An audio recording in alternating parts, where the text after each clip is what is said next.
Well, hi, BookTube. Bill Ruttenberg here at the Ruttenberg Library. Want to come to you with a book haul today because I have got an accumulating mass of books that I've picked up over the last, well, it's pretty much been all summer, and I've told you I've been wanting to do these book hauls, and so I really need to get on the ball. Life in the last few weeks just picked up pace. We got school going.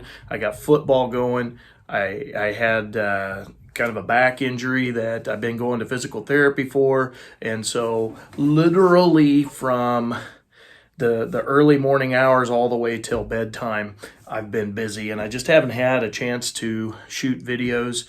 Now I will say yesterday I probably should have shot some, but after we got back home from church, I literally kind of laid around and just lounged and enjoyed the absolutely beautiful weather that we're having here. I'll try to remember to put a picture in if I can, but yeah, so I didn't get any videos shot yesterday, but I thought, I'll at least get one or two of them shot today and get them uploaded so you guys can kind of see what kind of books I've been bringing into the library. And then I got to, of course, get the bookshelves all arranged properly with these new additions. So anyway, let's go ahead and get started. So my wife and I recently, it was last weekend, we did a date night, an overnight date night up in Des Moines, and stayed the night at a hotel and went and did some shopping and stuff and went to a nice dinner. And, you got to do that as a married couple. You got to treat yourselves every once in a while. And so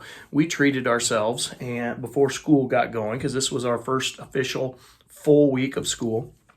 And one of the things that we got to do was stop at Half Price Books up in Clive, which is a suburb of Des Moines. And so I picked up a handful of Agatha Christie books for my Agatha Christie collection right up there. And then there's one more shelf up above that.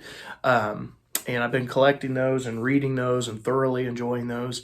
And it's my goal to have them all at some time in the future. And I took a big step towards that because I found some titles that I typically don't find at my used bookstores around here. Not to say that they're rare or anything, I just don't usually see them. So the first book here, not an Agatha Christie, but it's a whole new mystery series that I kind of wanted to try. I saw it looked interesting, and I wanted to give it a shot. And so I bought the first one in the series. And this is The Haunted Bookshop Mystery by Alice Kimberly. And the first one in the series is called The Ghost and Mrs. McClure. And it's a cozy mystery and, just one of those fun ones to read. And I have never tried this author or this series. So BookTube, let me know what you think, if this is something that you think I'll like. It comes from Berkeley Prime Crime Publishing, and it's out of New York. It's a 2004 book. Let me read the back cover of this one to you since it's kind of a new series. This spirit is willing to catch a killer, so young widow Penelope Thornton McClure and her old Aunt Sadie are making ends meet by managing a mystery bookshop, a quaint Rhode Island landmark rumored to be haunted. Penn may not believe in ghosts, but she does believe in good publicity, like nabbing Timothy Brennan for a book signing. But soon, after the best-selling thriller writer reveals a secret about the store's link to a 1940s murder, he keels over dead, and right in the middle of the store's new community events space. Who gives Mrs. McClure the first clue that it was murder? The bookstore's full-time ghost, a PI murdered on the very spot more than 50 years ago. Is he a figment of Penn's overactive imagination, or is he the oddly likable fedora-wearing specter, the only hope Penn has to solve the crime? You can bet your everlasting life on it. So, thought that sounded kind of like a fun, cozy mystery, just a fun read, real quick read, kind of a palate cleanser, if you will.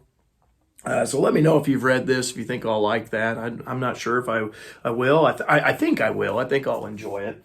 But anyway, Let me put that back there. All right, so next in the stack, and I won't read all of these to you because, well, this stack of paperbacks it's kind of a big stack, and so I don't want to run out or make this like a 2 hour long video. But these are the Agatha Christie's that I picked up, and they're not all of them are in. Some of them are in decent shape, pretty good shape, but not all of them are. Like this one's missing a little piece on the cover, but I didn't pay too much for them, and it was helping me, fill my collection. This is Agatha Christie, Remember Death. It is it was originally published in 1943. This is a 1973 edition. So yeah, one of the earlier ones. Glad to have that. This is Agatha Christie's Passenger to Frankfurt. And, I forgot to tell you, this last one was from Pocket Books. This is also from Pocket Books. And it is a 1970 book. And so this is one of her later mysteries that she wrote. And then I picked up the Regatta Mystery and Other Stories. So it's a series of short stories. And this one features Hercule Poirot, Miss Marple, and Mr. Parker Pine. So some of the famous detectives in her series. This is a Berkeley book out of New York, and it is originally 1932, excuse me, 1932. So this is the decade that I'm currently working on right now, is the 1930s books of Agatha Christie. I read I believe I read all of her 1920s books, and so now I'm working through her 1930s books. Trying to do them in order, but I don't have all of them, so that's kind of hit and miss a little bit. But anyway, got that one. This is The Unexpected Guest, Agatha Christie, but it's adapted as a novel by Charles Osborne, and this is a St. Martin's paperback. There's that one. And it is from the year, let's see, 1999 is when this was adapted. So I would have to look at the history of this, if it was like a play and they turned it into a book. That's what my guess is. But anyway, turned it into a novel. I was glad to pick it up. Should be fun. Here's another one that was adapted as a novel by Charles Osborne, but it's one of her books from the 1930s, because it's actually the next one on my list to read. And this is Black Coffee, an Hercule Poirot novel. So this one, again, adapted by Charles Osborne. And it's a St. Martin's paperback. And it's originally this one was done in 1997, but the story goes back to the 1930s. I'm not seeing the 30s date, but this is the next one on my list. And kind of a funny story. I'll do in another book haul.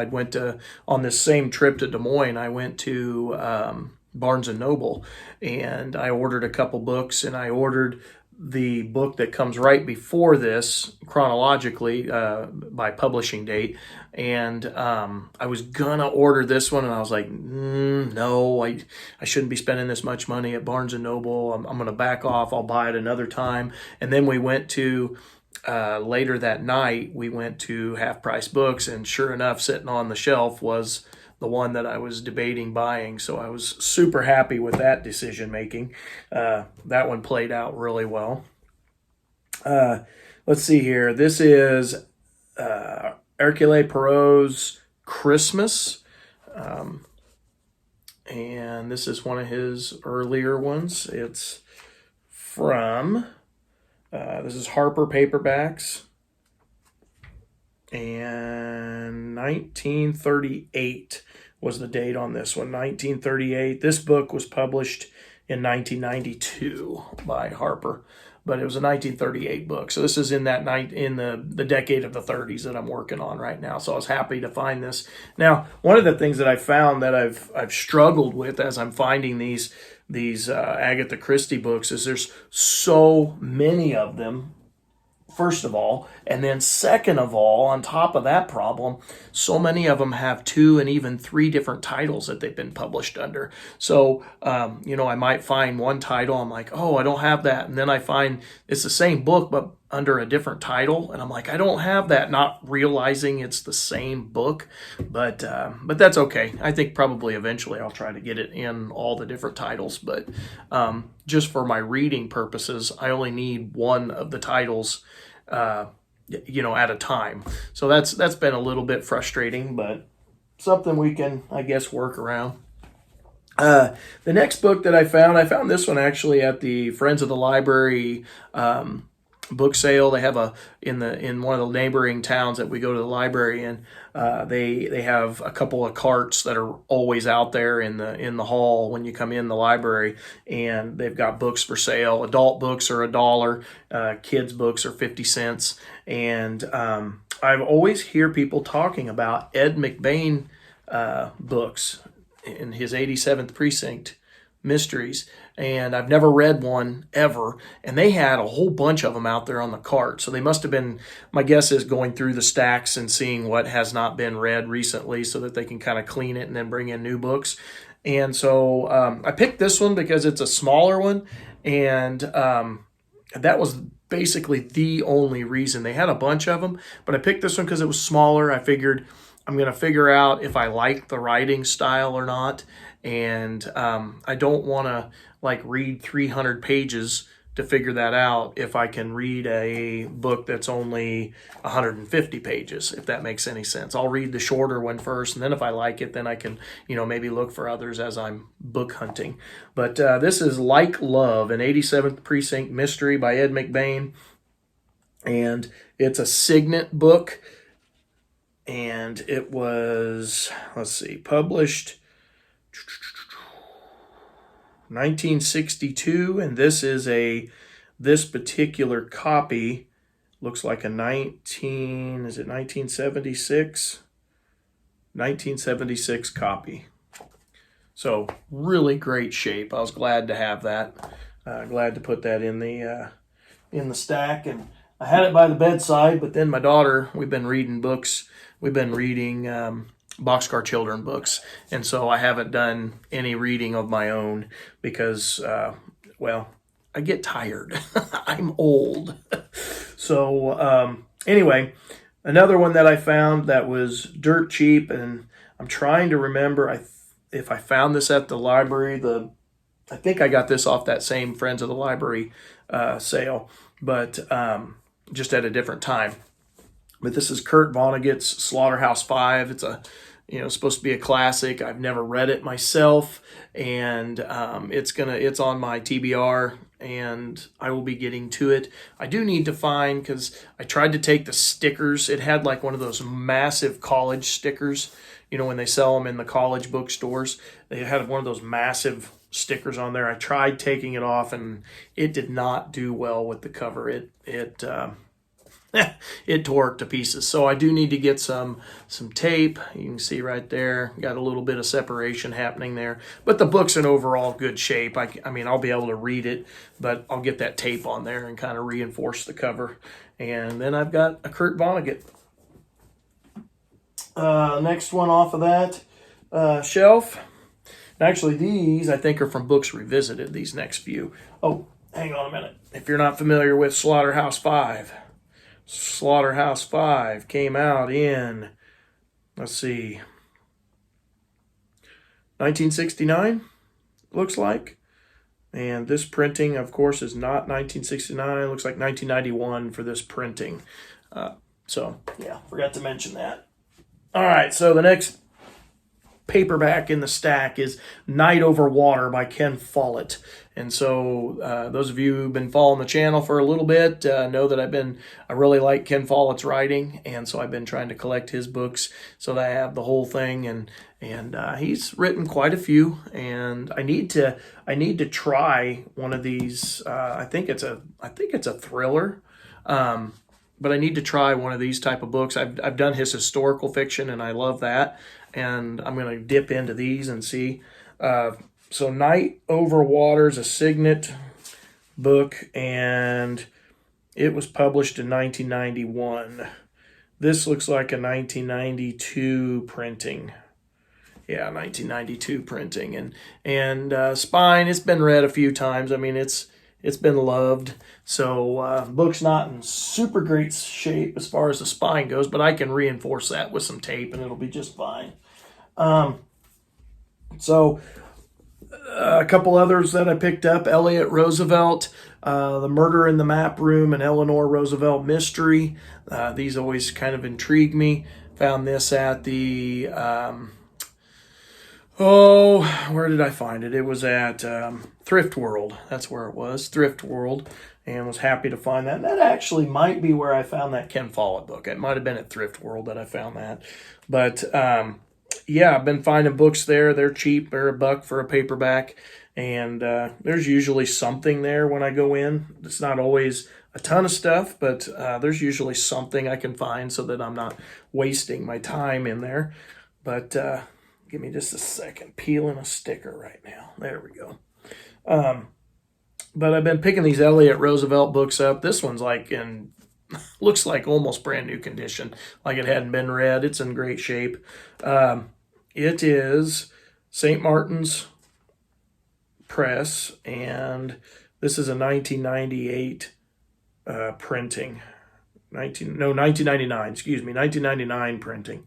So very happy to have that going into my mystery collection. Here's Margaret Truman, and this is Murder in the CIA. And I've collected quite a few of hers and Elliot Roosevelt's books, so I've been pretty happy with finding these. She's another one that I'm looking to get into and try to read soon. It's from Fawcett Crest out of New York, and this is a 1980. This book is 88, but it was originally a 1987 printing, it looks like. So very happy to have Margaret Truman's Murder in the CIA. And of course, she's got a whole series of these that are, like Murder in the White House, Murder on Capitol Hill, Murder in the Supreme Court, the Smithsonian, the Embassy Row, the FBI, Georgetown. Yeah, so she's got, several of those type of books, just like Elliot Roosevelt has something very similar. Murder at Midnight, Murder in the Chateau, Murder in the East Room, Murder in the Executive Mansion, Murder in the West Wing. So, kind of a similar series of mystery books, murder books. All right, getting to the end of the pile here finally. And we are going to be dipping into, let's do this one first, and then we'll go over all the Westerns I picked up over the summer. I found this one at Books Revisited. I think maybe it was the Thrift World. Anyway, it wasn't much. It was like $1. But this is Pirate Latitudes by Michael Crichton, and very happy to get that. I've read most of Michael Crichton's newer stuff. I have not read his books that are like doctor books from way earlier in I want to say the 1970s maybe is when most of those were printed. He's got several, and most of my reading starts in the 80s, and I've always enjoyed his books. But Pirate Latitudes, this one's from Harper, and it is a 2009 book, and it comes from the John Michael Crichton Trust. So I think this was after he died. I'd have to look at the year he died. I can't remember when that was, but I think this one came out after he died. It was just one of the books they found in the trust, or that they're publishing from the trust. So happy to find that, just because I love Michael Crichton. All right, so now the rest of these are all Westerns. So the first one is by Robert Bell, A Valley Called Disappointment. Got a really neat cover there. I like that cover. This one I'll reinforce with a little tape just to make sure it stays alive. Comes from Ballantine Books, and it is a 1982 book. And it says, two men tracking down a stash of old Spanish gold in the Colorado hills didn't bother Marshal Rush McCowan until they attacked a local young man. And when a deputy pursuing them was wounded, it was the time to call out the posse. Fighting grizzly bears, tending to the wounded, and rescuing a young Indian girl were only the beginnings of the greatest adventure of McCowan's life. So happy to have that. That's going to be fun. The next one, it's got another interesting cover on it. It's The Last Mountain Man by William Johnston. William Johnston's, oh my gosh, he has written a lot of westerns. They have been reissuing them at, I know Walmart sells them all the time, and they've got newer versions coming out. Every time I go to Walmart, there's a new one, and I don't know that I ever see the same title twice. There's just tons of them that this guy wrote. But this is, let's see, Zebra Books, and it's a 1984. This printing is 86, but the original was 1984. And this one says, and again, another cool cover. He rode out west, a farm boy from Missouri, looking for the men who murdered his father and brother. The kid wanted nothing less than to make those hard cases stop breathing right quick. Except he knew he wasn't good enough to see it through until he met up with an old mountain man named Preacher, who taught him how to kill a man at 100 different ways from Sunday. After he finally learned it all from Preacher, the kid was ready. He didn't care that they knew he was coming. He didn't care if there were 2 against him or 20. He only cared about one thing, that if he was now the last of a dying breed, he'd make darn sure they all remembered the last mountain man. So I thought that sounded pretty interesting, typical, revenge story there. Here's a Zane Grey novel, Wildfire. Let's see, the classic saga of a girl of the West and a great horse. So this comes from Forge Press, Tom Doherty Associates book, New York. And, what's our year here? 1999 printing, a 1999 printing here. So Zane Grey obviously has been dead for a while, so it's not 1999 like the story, just the printing. So real happy to have that, kind of a neat cover. I like the covers on these old paperbacks. Now we get into the Louis L'Amours that I picked up. So that's another author. I've been trying to collect them and then read through his whole published works. And so I've been going through, and I love the covers on every one of these. They're great. I'm not going to read the back of them just because the video is starting to get a little long, but I will show them to you here. This is The Key Lock Man by Louis L'Amour, and this is a Bantam book. There you go. Nice, like I said, nice cover art. It's wonderful stuff. This one was originally a 1965 book. This was a 1999 printing. I got Guns of the Timberlands by Louis L'Amour. Great cover. It is a 1950 story. This one was printed in looks like 1988. So very happy to have that. Matagorda by Louis L'Amour. And by the way, all these Louis L'Amours are in great shape. Like this one doesn't even look like it's been read. The cover is, or the spine of the book here is very, very good shape. It is, again, about a Bantam book, originally printed in 1967. This particular copy is a 1986 copy. So interesting there. We got The Tall Stranger by Louis L'Amour. This one's a Fawcett book. Great cover art. Oh, and this one's a little wraparound there. Not most of these are not wraparounds. This one was a wraparound. And Fawcett Gold Medal book, 1957. Yeah, 1957. That's a pretty darn good. That's in pretty darn good shape for being 1957. And then the last one of the whole paperback book haul here is The Son of a Wanted Man by Louis L'Amour. Great artwork. There we go. And it is, let me get to it here, a Bantam book like most of them were, 1984. 1984. So Son of a Wanted Man. Love the artwork. They're always pretty neat. So anyway, BookTube, what'd you think? Did I do all right? Those are the mass markets. I think that's all the mass markets that I picked up this summer that I haven't showed you already.